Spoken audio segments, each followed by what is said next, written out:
Hi there, I'm Drew Badger, the world's first and #1 English fluency guide, and in this video I'd like to answer a question that I receive very commonly, very frequently from learners, and hopefully I don't need a really long lesson to explain this because it's actually a very simple thing, but this is, why can I understand you? So people are asking me, or they're talking to me about me, or talking about language learning, language teachers. In general, they say, why can I understand this lesson? Why can I understand the way you speak, but I can't understand native speakers in everyday conversations or music, movies, TV shows, that kind of thing. So let me make this really clear.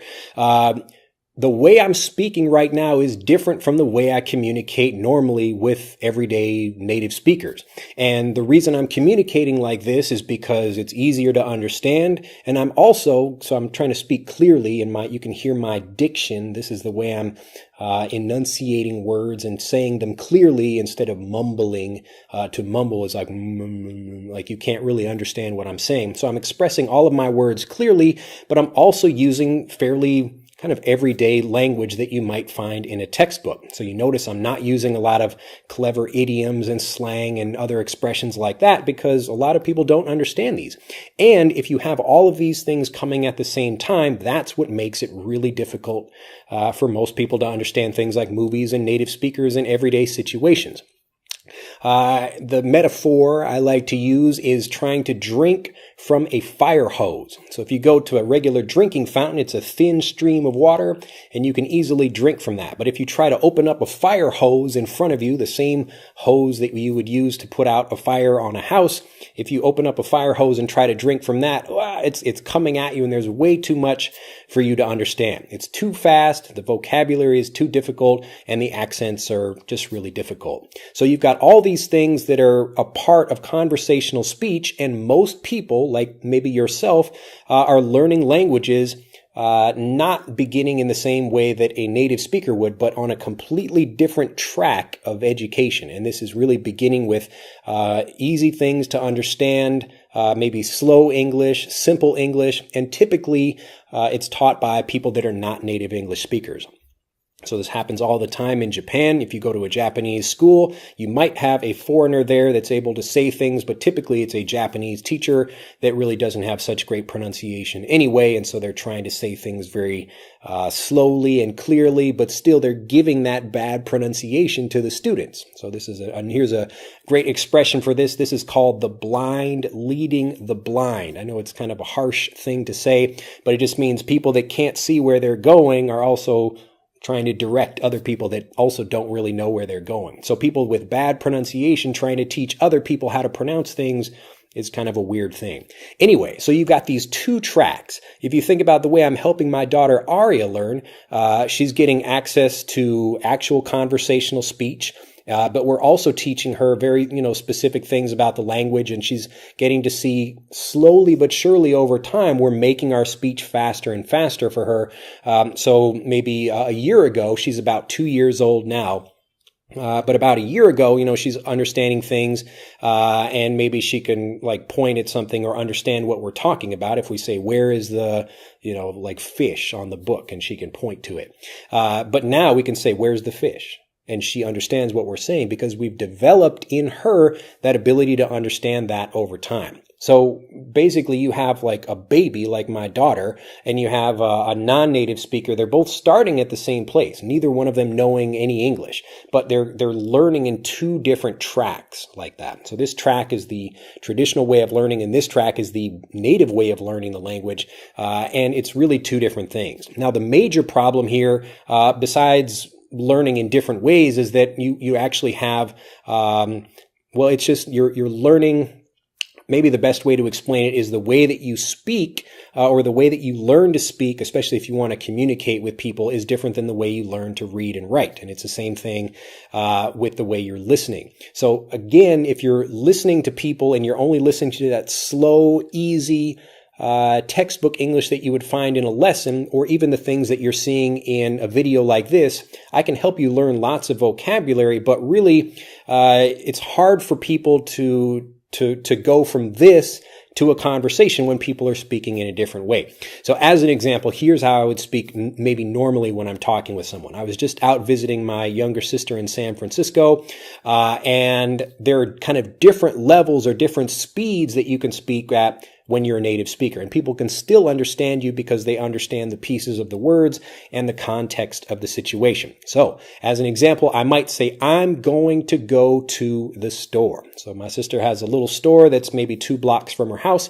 And I say, hey, I'm going to go to the store. Now, I could say that and she would maybe look at me funny, like, why are you speaking like that? Why are you sounding kind of slow and like a robot? And in that case, again, I'm trying to make it clear so you understand what I'm saying, but my sister doesn't need that because she's already developed the ability, she's developed the habit of understanding how I speak normally. And it's the same thing for all native speakers. Now, if I say I'm going to go to the store, I could say it a little bit faster, and you probably know the expression, I'm gonna go to the store. I'm gonna go to the store. But listen carefully as I get even faster with it, even shorter and smaller with my language. I'm gonna go to the store. I'm going to go to the store. Like, you can't even understand what I'm saying really unless you really know, unless you practice, unless you've been prepared for that kind of listening. I'm going to go to the store. I'm going to go to the store. Like, I'm a go to the store. This is like really, it's bad English. It's something you wouldn't write if you're writing a test or an essay or something. But casually, this is how we speak. Yeah, I'm going to go to the store. I'm going to go to the store. I'm going to go to the store. I'm going to go to the store. Even I bet the subtitles, the captioning will be really messed up for this. So don't try to read it. It won't help you. I'll put it up on the screen anyway for you, but I'm going to go to the store. I'm going to go to the store. I'm going to go to the store. It's like, I'm going to go to the store.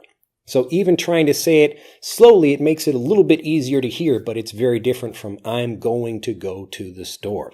So when you're listening to things like this, you have to practice listening to more conversational speech, but really the only thing you can do is transition slowly and over time from this way of understanding, from the way of listening to someone like this, an English lesson, to listening to something that's an actual conversation. So being able to understand all of these things. And this is exactly why in Master English Conversation, we have a series of steps called the Fluency Bridge that takes you from this level of understanding to, okay, first we're going to learn some of the expressions. We're going to learn how you pronounce them. We're going to learn why people use them. And then finally, you learn, okay, like this is how they happen in real conversations. So in Master English Conversation, that's where I speak normally. I speak a little bit faster and I'm using much more, interesting expressions and things like that. But I take people from this kind of textbook level, this English lesson level, up to that level. But again, the tricky thing is you can't just jump up to that level. You have to go up in easy steps. That's really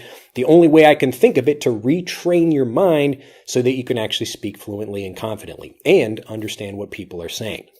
So for you now, whether you join the program or not, whether you're actually learning with me in something like Master English Conversation or the Fluency course, really what you should be doing is taking small pieces of language that you can understand. So going from maybe an English lesson to a more native environment, like even children's shows, and watching those kinds of things and then listening to that first.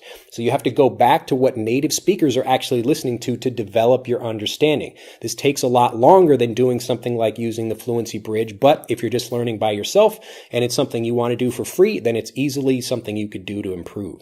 So think about that. Again, if you want to improve, if you want to go from this level over here to this level, really to get higher, you have to cross what I call the fluency gap. And really the only way to do that at a quick, fast way, or in a quick, fast way, is to use something like the Fluency Bridge. So you're learning all these different pieces and then preparing to see them and hear them when they're used in a real conversation. If you can't do that, then again, go back to something like watching children's shows, reading books that are going to give you more something that a younger child or even a teenager might use, and then work up from that. So you have to go back to where native speakers are and try to improve the same way native speakers are improving. Well, that's it for this lesson. I hope I've made it clear. Really, it's two different ways of learning the language. And the more you can learn like native speakers, the more you become able to speak and understand what they're saying. So really, it's the best thing you can do to improve, and hope you understand that. I'm sure I will get more questions after this about how people are understanding like natives, but really this is the most important one. So the reason that you can understand this but not understand things like a TV show or a movie or whatever is because of how you learned. You trained yourself to understand slow, basic things like this, and now it's really difficult if you try to make that jump to movies, TV shows, and conversations. So you have to go back to something more basic and work up. It takes a little bit longer, but that's a way to do it. Or you can use something like the Fluency Bridge like we use in Master English Conversation and the Fluency course. Well, I hope you have enjoyed this video and that it gives you some food for thought, so something to think about. And then it explains why and kind of why you struggle to understand, but also what you can do about it. So I hope you have enjoyed the video. Do click that like button if you have, and I look forward to seeing you in the next video. Become a subscriber, and also really if you'd like to just learn more about how to improve your listening in general, click on the button right here, or actually the link in this video, and it will take you to our English fluency quiz, and you can tell us that listening is the thing you struggle most with, and we'll tell you exactly how to improve that, all for free. So click on the link in this video, and I look forward to seeing you in the quiz. Bye-bye.